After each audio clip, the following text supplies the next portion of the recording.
Many people on the left are pissed about this idea of DOGE, the Department of Government Efficiency. They're saying that it's stupid. They're saying that it's a waste of time. And personally, I don't see what the big problem is. I think it's a great idea. I think that any attempt to hold our government accountable for the way that they're spending our taxpayer dollars is definitely something worth considering and definitely something worth implementing. And if you are one of those people who don't like this idea and think it's a terrible waste of time, let me just show you something that Charlie Kirk posted. And let me just show you some of the ways that our government has been spending our money. Payments to deceased individuals. The federal government has dispersed approximately $1.3 billion to individuals who are no longer alive.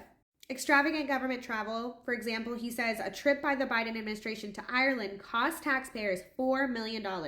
$2 billion annually for buildings that are underused or vacant, and also DEI costing about $38.7 million. And here's where it starts to get really good.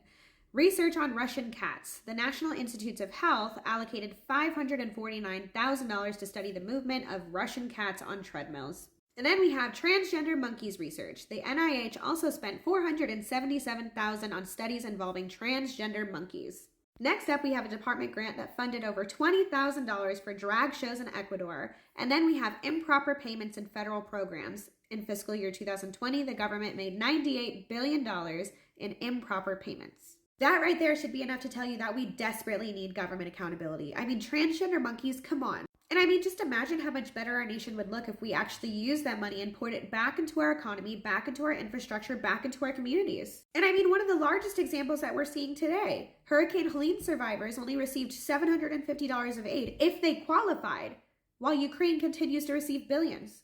I am thrilled about DOGE, and I cannot wait to start putting America first.